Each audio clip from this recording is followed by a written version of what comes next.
Je dis à quelqu'un, la honte que Christ enlève aujourd'hui ne reviendra pas parce qu'il arrache les racines. Tu ne porteras pas ce manteau-là 2 fois. Celui qui accepte de porter une honte a accepté de faire contribuer à toute une descendance une gloire générationnelle. Toute gloire qui arrive dans une famille a été portée par une personne qui avait accepté la honte. Que l'Éternel te donne ce dont tu crois. Christ ôtera ta honte, mais il n'ôtera pas ta honte n'importe comment. Il le fera en public. Que ça commence déjà dans la vie d'une âme, que ça commence déjà dans la vie d'une personne, qu'il ôte ta honte en public. Ta honte ne sera jamais plus grande que la grâce. Je suis d'accord avec toi. Dis cet amen là pour réveiller celui qui a été envoûté là-bas. Ta honte ne sera jamais plus grande que la grâce. Voilà pourquoi même ta honte, lorsqu'elle arrive dans ta vie, elle respecte les limites de la grâce. Ah, je suis d'accord avec toi. Ta honte respecte les limites de la grâce. Que quelqu'un dise, ma honte va respecter les limites.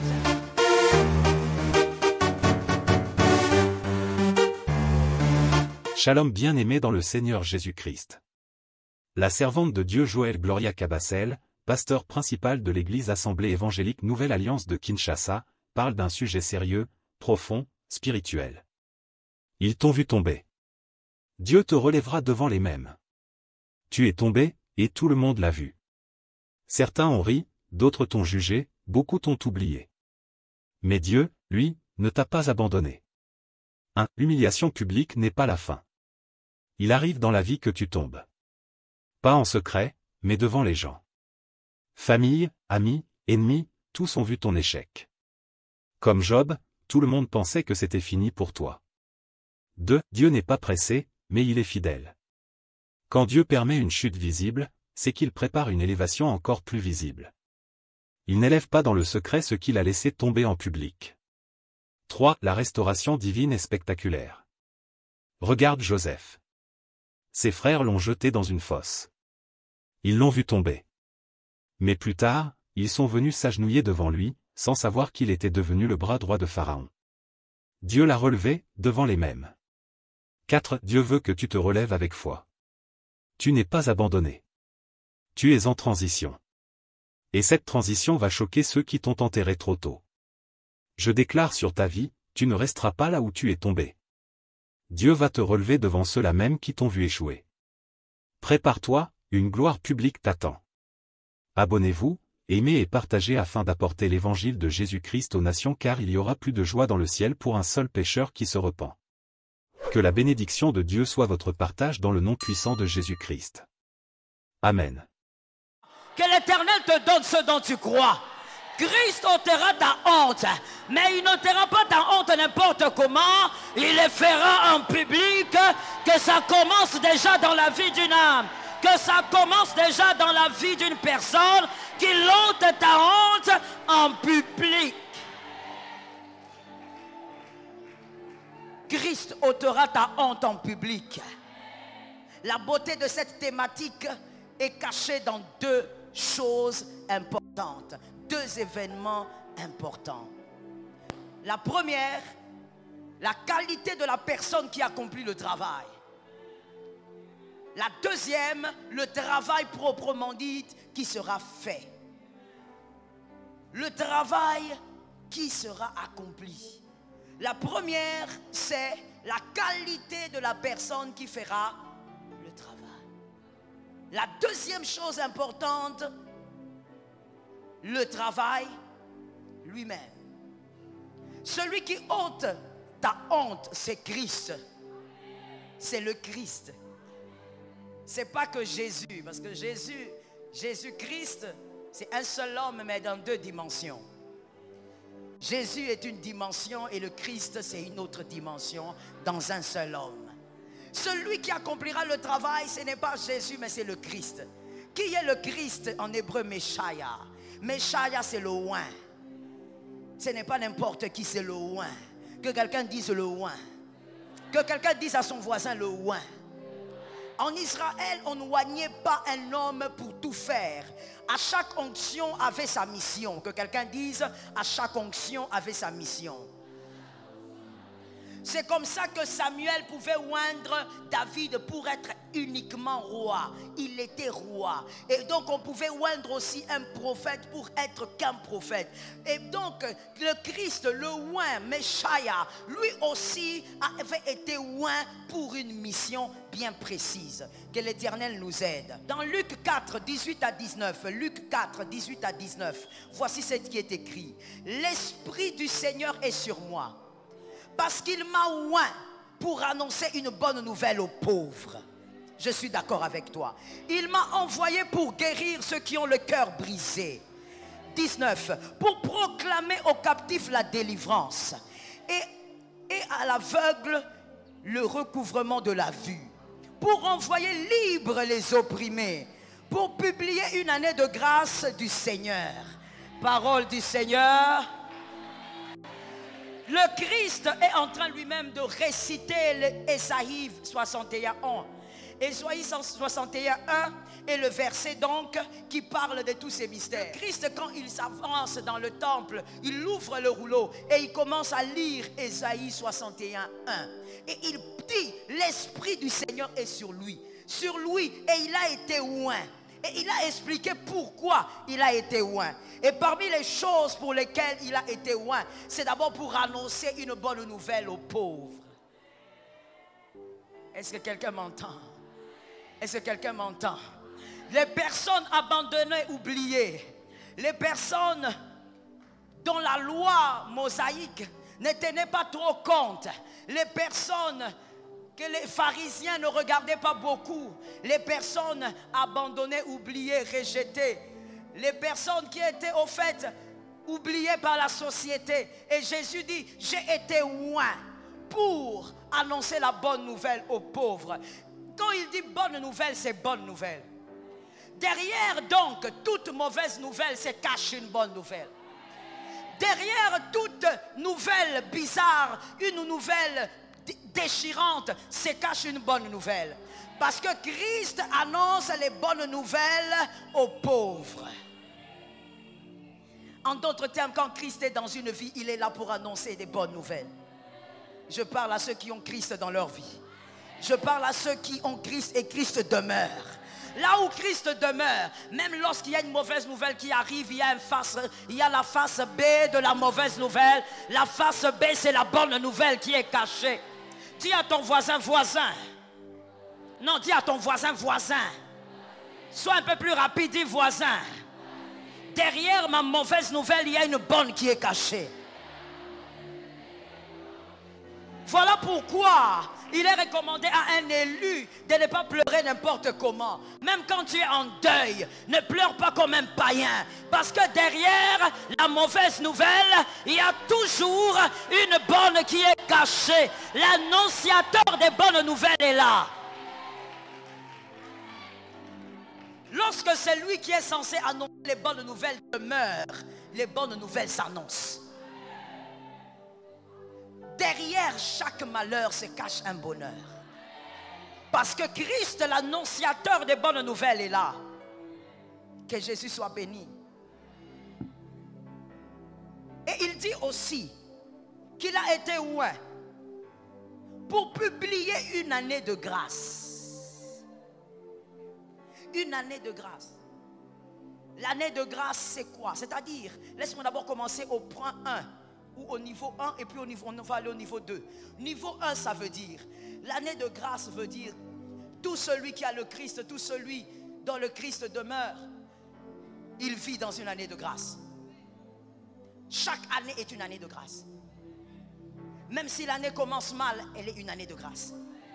Et donc, qu'est-ce qui se passe au niveau 1? C'est que quand l'Éternel des armées, quand Christ t'annonce que ton année est une année de grâce, même si cette année est porteur d'une honte, même si cette année est porteuse d'une honte, porteuse d'un malheur, tu dois savoir que le porteur est plus grand que ce qu'il porte.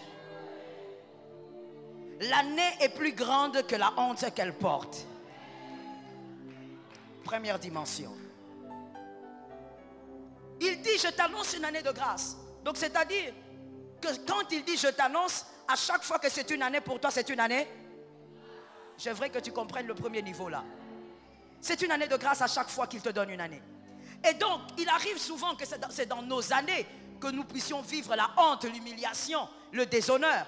Mais je disais que le porteur est plus grand que la chose qui est à l'intérieur.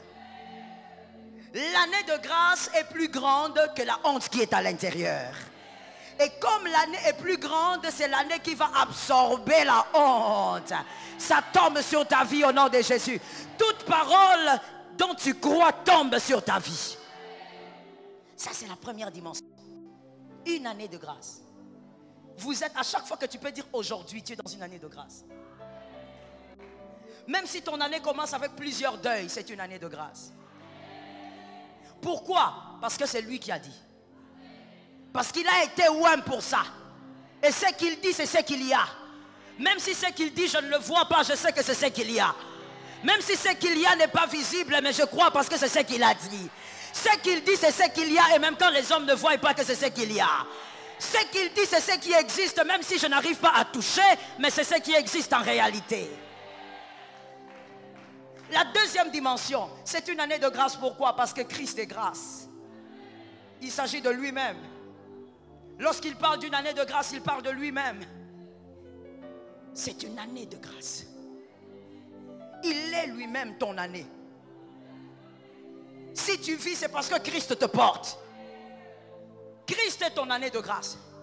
Et tant que Christ est ton année de grâce, tout ce qui peut t'arriver, c'est Christ qui les gère. Ta honte ne sera jamais plus grande que la grâce.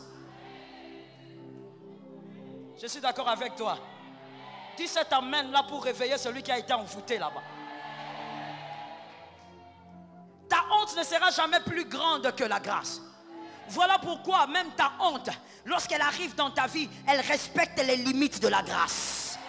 Ah, je suis d'accord avec toi. Ta honte respecte les limites de la grâce. Que quelqu'un dise, ma honte va respecter les limites. C'est-à-dire, la grâce ne permettra pas que malgré ta honte, tu sois écrasé, tu disparaisses, tu meurs. La grâce va respecter ses clauses. La honte n'ira pas au-delà des limites de la grâce. Je dis à quelqu'un, le diable est un menteur. Complète. Jésus est vainqueur. Même quand le diable peut faire croire que cette honte-là t'a fait disparaître dans la société, je dis, il est un menteur. Dans toute honte, il y a les limites de la grâce qui sont respectées. Il y a des choses que la grâce ne permettra pas. Il y a des rabaissements que la grâce ne permettra pas. Est-ce que quelqu'un m'entend? Tu manques des habits, mais tu es dans les limites de la grâce. Tu manques de quoi manger, tu es dans les limites de la grâce. Tu manques comment faire pour faire étudier tes enfants, tu es dans les limites de la grâce. Ni t'étais ça, la grâce aurait déjà récupéré la situation. Que quelqu'un dise à son voisin, la grâce récupère toujours la situation.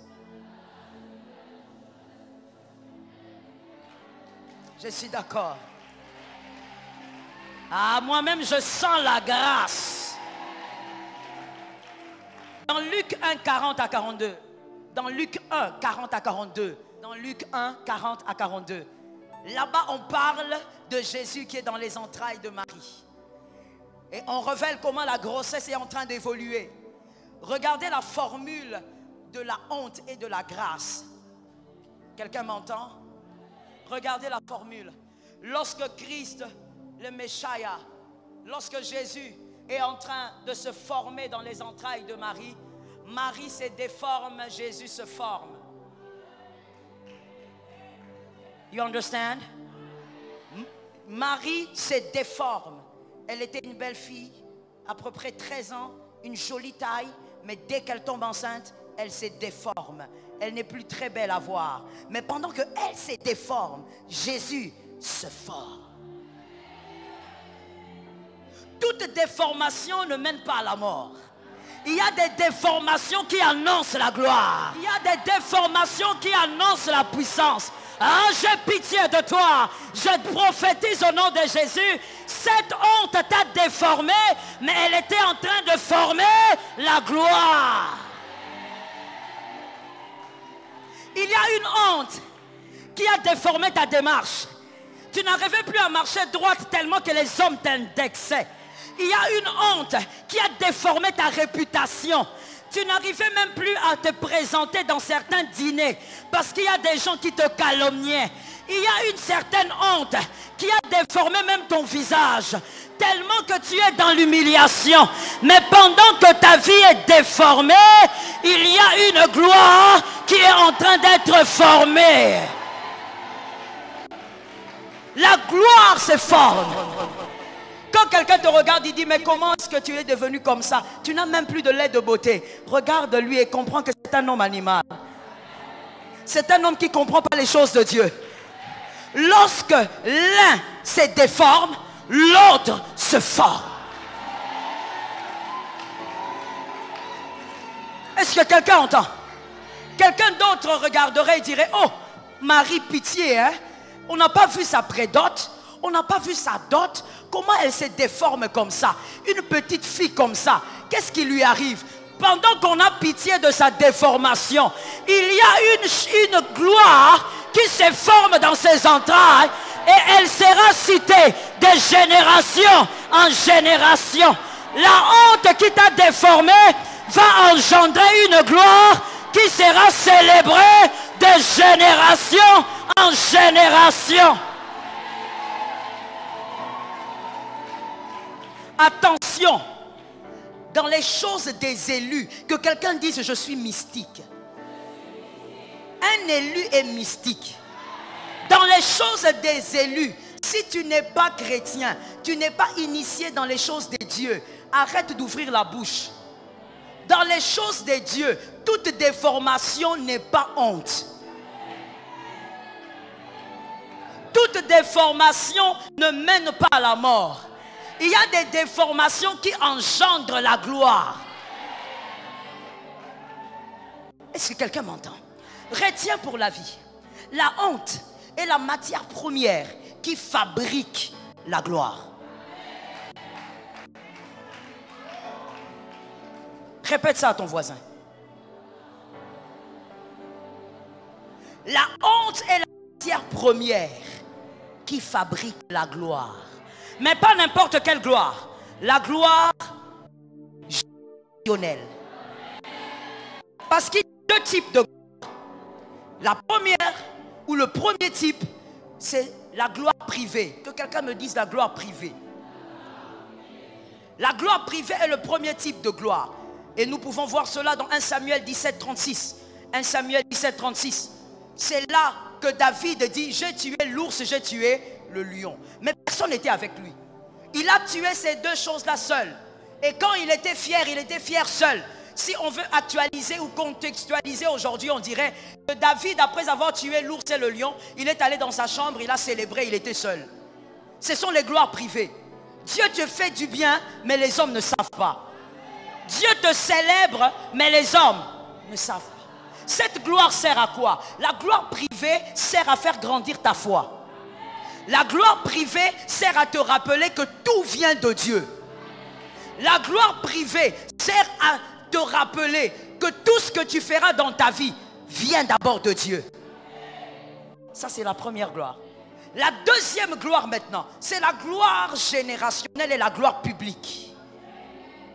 1 Samuel 17, 51 à 54. 1 Samuel 17, 51 à 54. Ça, c'est la gloire publique. Dieu ne manifeste pas cette gloire pour toi. Que quelqu'un dise, c'est pas pour moi. Dieu manifeste cette gloire pour que les hommes sachent qu'il a toujours été avec toi. Pour que les hommes sachent qu'il est ton Dieu. Pour que les hommes sachent que tu ne jeûnais pas pour rien. Que tu ne veillais pas pour rien. Que tu ne pries pas pour rien. C'est pour que les hommes reconnaissent que tu as un amoureux en secret. La gloire publique. Dieu la manifeste pour que les hommes sachent que dans le secret tu es un amoureux. L'amour de ta vie. Celui qui veille sur tes pas. Et c'est celui qui peut en public enlever ta honte. Et vous voyez, quand vous voulez vivre ce deuxième type de gloire, la gloire publique, la gloire qui est célébrée de génération en génération. Tes enfants célèbrent la gloire, tes petits-enfants célèbrent, tes arrière-petits-enfants.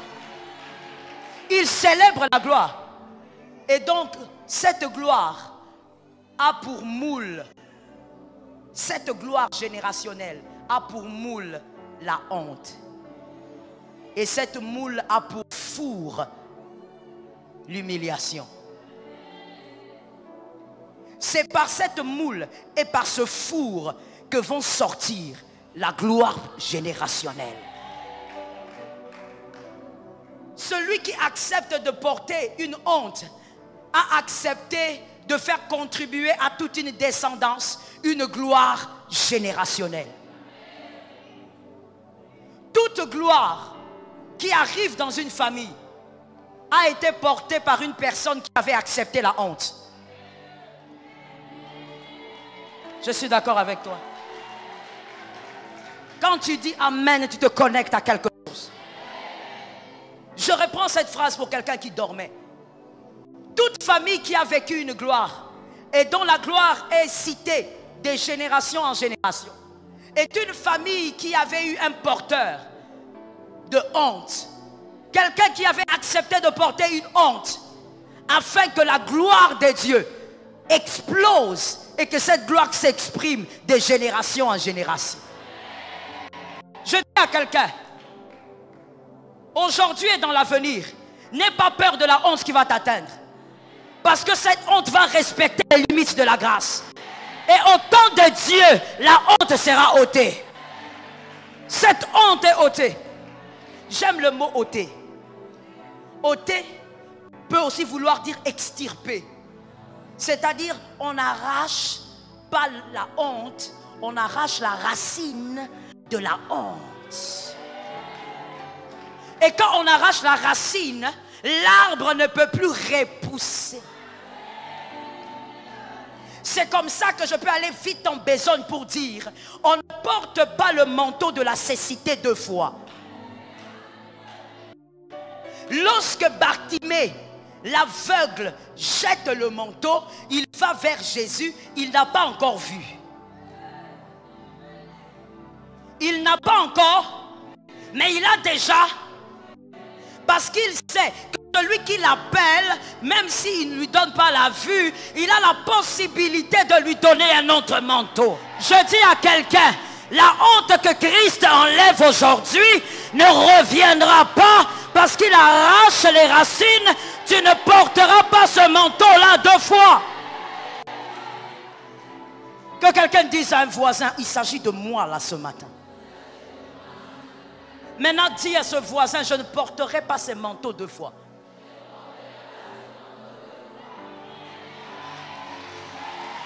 Il y a des manteaux qui tombent pendant que je parle. Il y a des manteaux que le oint est en train d'arracher. Machéa est en train d'arracher. Il arrache les manteaux de la honte. Tu sais, quand Messiah arrache le manteau de la honte, c'est tellement arraché, c'est tellement extirpé que même toi-même tu oublies que tu portais cette honte-là. Je dis à quelqu'un, tu vas oublier. Bien oublier que tu portais ce manteau-là. Lorsque Bartimée jette le manteau, il va vers le Christ. Il lui dit, qu'est-ce que tu veux? Il dit, je veux voir. Et le miracle s'accomplit. La Bible ne dit pas que Bartimée est rentré prendre son manteau. Tu sais pourquoi? Parce que maintenant qu'il voyait, il pouvait maintenant choisir le manteau de son goût. Le manteau qu'on lui avait fait porter, on lui a fait porter dans la cécité. Il ne savait même pas de quelle couleur il s'agissait. Ce n'était pas son goût. Quand on est dans la honte, vous vivez des choses que vous n'acceptez pas, mais vous n'avez pas le choix. Vous toquez à des portes, vous ne voulez pas, mais vous n'avez pas le choix. Vous allez mendier là où on vous humilie, mais vous n'avez pas le choix. Mais le jour où Messiah vient ôter la honte. Maintenant, tu peux choisir. Tu vas décider, plus jamais je ne toquerai à cette porte. Plus jamais je vais mendier. Plus jamais je vais ramper pour avoir du pain. Plus jamais. Quand Meshaya enlève la honte, tu peux décider. Dis à ton voisin, tu peux décider. Lorsqu'on est dans la cécité, on ne décide pas. On te dit, Bartimée, la veste là, le manteau là, il est bien, porte. Alors comme tu ne vois pas, tu dis, mettez seulement. Et la nuit, tu sens même qu'il y a de l'air qui entre. Parce que le manteau qu'on t'a donné était troué. Tu n'as pas le choix. Tu t'agrippes seulement. Parce que tu es pauvre. Parce que tu n'as pas de moyens. Parce que tu ne sais pas comment t'en sortir. Mais le jour que Meshaya vient, il dit, la honte doit être enlevée. Toi-même, tu te lèves. Et tu vas dans les boutiques, tu dis, moi je n'aime pas la couleur rouge, je choisis un manteau blanc, parce que Meshaya a enlevé la honte. Je prophétise au nom de Jésus, que ta honte soit enlevée aujourd'hui, que ta honte soit enlevée aujourd'hui, que Christ te fasse grâce. Voilà pourquoi je t'ai souvent dit, tu n'as pas besoin de la compassion des hommes. Tu as besoin de la grâce du roi. La compassion des hommes te donne un manteau troué de Bartimée. Mais la grâce te délivre du manteau. Par la grâce, tu es libéré du manteau. Toi-même, tu choisis maintenant. Il y a des gens qui disent, il n'est pas venu au début de l'année, il n'est pas venu depuis la rentrée scolaire. Elle finira par venir. Elle n'a rien. Elle va venir ramper à nos pieds. Elle viendra demander les frais scolaires des enfants. Elle est en train de frimer. Elle va s'arrêter. Elle va finir. Elle va sécher. Ça, ce sont les manteaux de Bartimée. Mais quand le oint arrive, quand le oint se met sur ton chemin, ils seront surpris. Tu n'iras pas chez eux, mais les enfants vont étudier.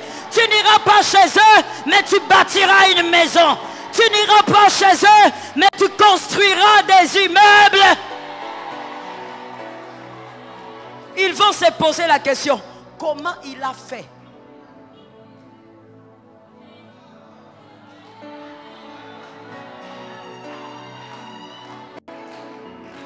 Il y a même des gens qui vont dire, mais Bartimée, où est ton manteau? Non, ne lui posez pas la question d'où est son manteau. Cherchez à comprendre pourquoi il marche sans béquille. Parce que le roi enlève ta honte. La béquille d'aujourd'hui, elle tombe. L'endroit là où on avait l'habitude de t'attendre pour étendre la main, tu n'iras plus là-bas. Ta honte a été enlevée. Meshaya a tracé des chemins. Il a tracé des voies. Je prophétise au nom de Jésus. Aujourd'hui, pas demain, que le Messie trace des chemins. Qu'un chemin de gloire soit tracé. Soit la surprise de demain. Je ne parle pas de demain, du futur, je parle de demain. Je me connecte à certaines personnes, je parle de demain. Je parle de demain. Je parle de demain. Vous savez, toute honte ne mène pas forcément à la fin. Il y a des hontes qui doivent arriver pour que le salut arrive. Il y a des saluts, des délivrances, des libérations de toute une famille qui arrivent, mais par la honte. Est-ce que quelqu'un m'entend? Je parle lorsque Ruth s'est mariée. Après quelque temps, qu'est-ce qui s'est passé? Elle a perdu son mari. Aujourd'hui, maman, essayons d'actualiser. Aujourd'hui, on dirait à cette sœur, tu n'avais pas demandé à Dieu, hein? Tu vois, tu t'es mariée sans Dieu. Tu n'avais pas consulté le prophète. Tu n'étais pas passé en consultation prophétique. Comment toi tu peux te marier après quelques mois? Tu n'as même pas d'enfant. Donc après quelques mois l'homme meurt. C'est que tu n'avais pas consulté les prophètes. Il y a des choses qui dépassent les prophètes. Je n'ai pas entendu. Il y a des choses qui sont au-delà des prophètes, au-delà des pasteurs, au-delà des apôtres et docteurs. C'est entre les mains du oint. C'est le oint qui trace le chemin. Ah! Ruth a tout perdu. Tu sais, ma fille, elle ne s'est pas limitée. Au fait, Dieu n'a pas limité sa vie au veuvage. Mais Dieu s'est arrangé pour que même sa belle-mère puisse tout perdre. Donc Ruth, qui était mariée dans une famille bien, se retrouve du jour au lendemain au niveau 0. Même la famille, la belle famille, 0. Certainement que les gens ont dit, cette fille a une malédiction. Ce n'est pas normal. Toi et moi aujourd'hui, c'est ce qu'on dirait. Les liens de famille. Elle a les liens des tribus. Et pourtant, le salut de Ruth dépendait d'une honte. Une honte, je suis en train de parler, je ne parle pas à tout le monde. Je parle au propriétaire de ce message. Le salut, je ne parle pas que de Ruth, mais le salut de la lignée de Ruth dépendait de la honte. Il fallait qu'une honte arrive pour que Ruth aussi sache la porter. Et après l'avoir portée, il y a maintenant une chose qui commence à se former. Ruth ne s'est pas arrêtée à être de Kiljon. Mais après sa honte, elle se retrouve la femme de Boaz. Mais ça ne se limite pas à l'argent. Ça ne se limite pas au matériel. C'est là de ça. C'est au niveau de la descendance. Et aujourd'hui, on ne peut pas parler de Jésus sans parler de Ruth. À partir de la honte, le salut est arrivé sur sa descendance. Je prophétise au nom de Jésus, une honte va former une gloire générationnelle et un salut pour une famille. Lorsque la honte tombe sur un élu, ne sois pas pressé à mettre des jugements. Je te dis, un élu est mystique. Les voix des élus sont des voix mystiques. Arrête de dire à ta soeur, oh, regarde comment elle est devenue. Regarde ses cheveux. Laisse ses cheveux là. Elle est en train d'aller quelque part. Je peux parler? Est-ce que je peux parler? On ne glane pas. Je reste toujours chez Ruth. On ne glane pas avec des cabellos. On ne glane pas avec des brésiliennes sur la tête. Non, quand on glane comme Ruth, une veuve qui n'a que Naomi, on a des cheveux bizarres, des habits bizarres. On oublie même son corps. Mais le Messia, quand il vient ôter, il va enlever ta honte. Et quand on enlève ta honte, tu n'es plus la première Ruth, tu deviens la deuxième Ruth.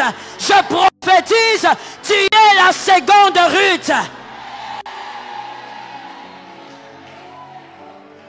Dis à ton voisin, j'y vais doucement avec le Messia. Il y a des gens qui ne parlent pas. Voilà pourquoi tu n'auras pas de témoignage. Quand on dit parle, c'est à cause de l'onction qu'il y a ici. Alors parle. Le Messia t'amène quelque part. Est-ce que quelqu'un capte? Vous savez, lorsque le Messia doit intervenir dans la vie de quelqu'un, des fois on se pose la question, mais maman, alors tout ça c'est bien, mais pourquoi c'est dur? Pourquoi ça doit prendre si longtemps? Pourquoi on doit attendre 11 ans pour avoir cet enfant? Je dis à quelqu'un ceci, écoutez bien et retenez, il n'y a rien que moi je ne puisse te dire qui ne sera correct si cela n'est puisé de la Bible. C'est la Bible qui est l'absolu. Alors écoute bien, l'alliance qui a changé la vie de Noé est une alliance qui est arrivée après 40 jours. Et la Bible dit que 150 jours, la terre était grosse des pluies. Donc c'était impossible à Noé de descendre de son bateau. 150 jours, la terre était full de la pluie. Mais en dehors de ces 150 jours, il y a eu 40 jours de pluie. Mais après tout cela, Dieu a fait avec Noé une alliance qu'il n'avait jamais faite avec aucun homme. Et c'était la première fois où l'arc-en-ciel est paru. Mais après 40 jours de pluie, 150 jours de cloisonnement. C'est pour te dire que si ça dure, c'est parce que le tien va apporter une alliance qui n'a pas encore été, qui n'a pas encore existé. Dans la famille, il n'y en a pas. Ça va attirer une alliance nouvelle. Les hommes vont dire, c'est le Dieu de notre mère, c'est le Dieu de notre père. C'est le Dieu qui a marché avec notre mère. Ça dure parce que toi, on parlera de la gloire qui découle de ta honte. Personne ne pourra parler de votre famille sans parler de ça. Est-ce que quelqu'un me capte? Il y a des gens, quand on cite le nom de la famille, on ne parle même pas leur nom. On parle de tout le monde, sauf de lui. Il n'a laissé aucune histoire, aucune empreinte. Mais des gens aussi. La honte a duré. Parce que toi, ton alliance va faire parler des générations. Ils vont parler de ça. Vous savez, lorsqu'Agar est là et qu'on n'a pas Isaac, on supplie pour porter Ismaël. On supplie pour porter Ismaël. Et des fois même Agar va refuser et toi tu pleures. Parce que tu n'as pas Isaac. Lorsque tu n'as pas Isaac, tu veux qu'Agar reste là. Parce que quand tu vois Ismaël, tu es consolé. Même si c'est l'enfant de l'autre. Lorsqu'on est dans la honte, vous savez, il y a des gens, même quand ils vous insultent, vous ne pouvez pas les éviter. Pourquoi? C'est lui qui te donne le pain. C'est lui qui habite tes enfants.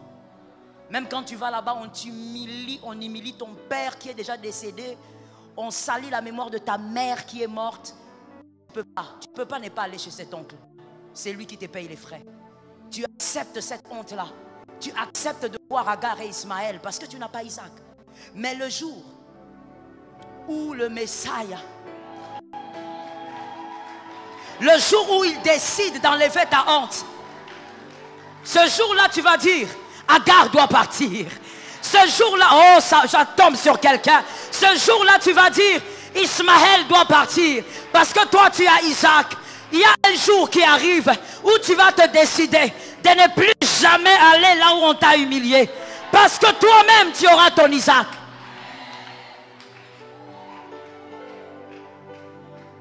Que cette parole tombe sur une maison. J'aime la parole de Dieu. Vous savez, quand le Messie avait enlevé la honte, il ne tient pas compte de qui vous êtes, de vos origines. Vous savez, il y a des hontes. Peut-être qu'il y a des gens qui sont venus mais qui ne sont pas vraiment concernés. Mais il y a des gens qui sont concernés qui sont là. Il y a des hontes quand ça vous atteint. Vous commencez même à vous poser des questions sur vos origines. Vous vous mettez vraiment sur la chaise et vous commencez à vous poser des questions. Est-ce que vraiment je suis né de cette mère? Est-ce que je suis né de ce père? Est-ce qu'il n'y a pas une histoire qu'on me cache? Il y a des hontes. Il y a des hontes tellement ça vous colle sur la peau. Vous vous posez des questions même sur votre vie.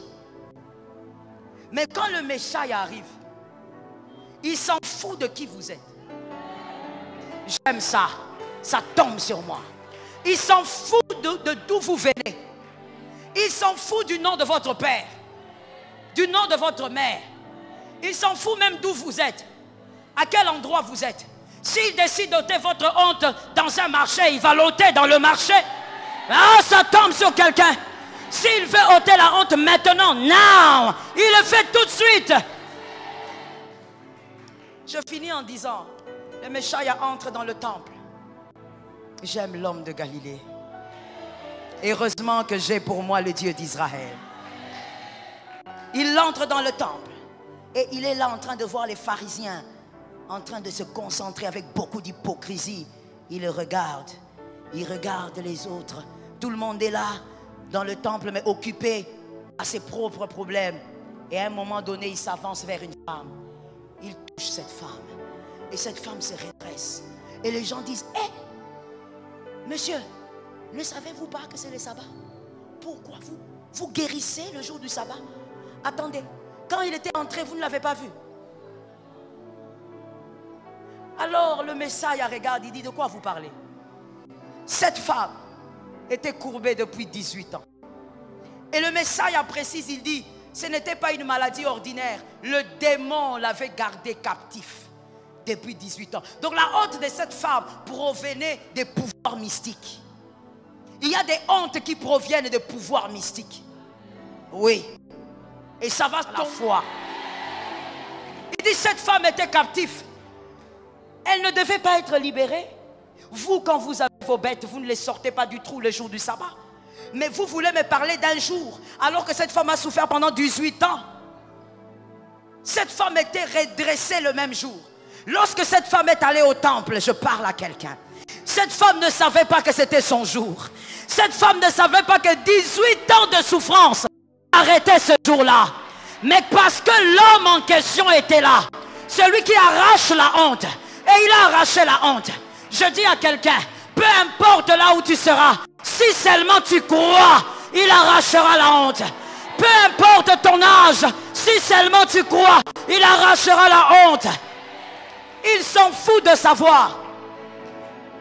Vous savez, oh Lord, que quelqu'un dise avec moi, Jésus est plus grand que tous les hommes. Si toi tu le dis pas, c'est quoi? Tu es sorcier? Répétons encore, Jésus est plus grand que tous les hommes. Que quelqu'un répète, Jésus est plus grand que les pasteurs.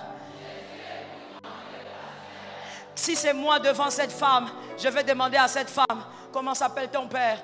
Comment s'appelle ta mère? Tu es de quelle tribu? Quel péché tu as fait? Quel est le problème que tu as? Ça c'est le pasteur, ça c'est le docteur, ça c'est l'apôtre, ça c'est le prophète.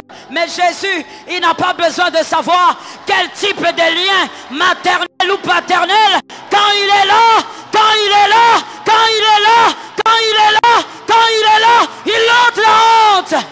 Jésus, l'homme de Galilée, il ôte la honte. Il ne demande pas c'est quel type de sorcellerie. Il s'en fout. Il n'en a pas besoin. Il ne demande pas vous avez quel type de lien dans la famille maternelle. Il s'en fout. Il ne demande pas. Il ôte la honte. Et cette femme a été libérée. Je prophétise sur une vie ce matin. Ce matin même, je parle. Ce matin même, par la grâce de Dieu, qu'une honte te soit ôtée. Qu'une honte te soit ôtée. Qu'une honte te soit ôtée. Que Jésus de Nazareth, que le Nazaréen t'ôte la honte. Alléluia. Mets tes mains là où tu veux. Pour ceux qui sont distraits, nous sommes déjà debout. Mets tes mains là où tu veux. C'est une matinée de foi. Tu vas élever ta foi. C'est Jésus qui fait tout. Jésus. Oh oui, c'est Jésus qui fait tout. J'attends les gens qui sont assis. Vous nous mettez en retard. Tiens-toi debout. Mets tes mains là où tu veux. Élève ta foi maintenant.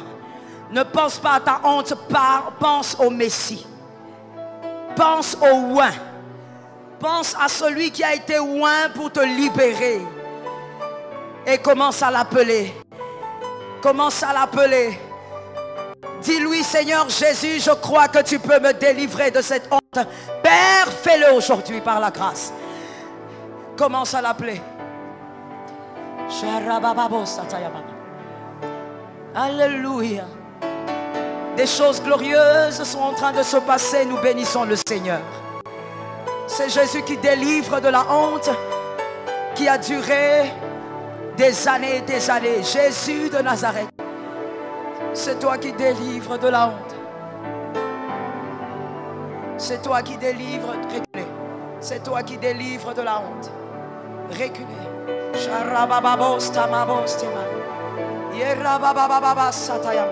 C'est toi Jésus qui accomplit. C'est toi Jésus qui accomplit. Mon Père, c'est toi qui accomplis. C'est toi Seigneur qui accomplis. C'est toi qui accomplis. Non, ne récite pas des formules habituelles. Parle à Jésus. Et parle de ta vie. Je suis en train de voir. Il y a des personnes qui sont délivrées de la chaîne de l'humiliation, de la chaîne de la honte. De la chaîne de la honte. Shalom bien-aimés dans le Seigneur Jésus-Christ. J'espère que vous avez aimé cette vidéo. Abonnez-vous et partagez pour porter l'évangile de Jésus-Christ aux nations, car il y aura plus de joie dans le ciel pour un seul pécheur qui se repent. Merci de faire partie de notre famille Wonderful Jésus-Christ.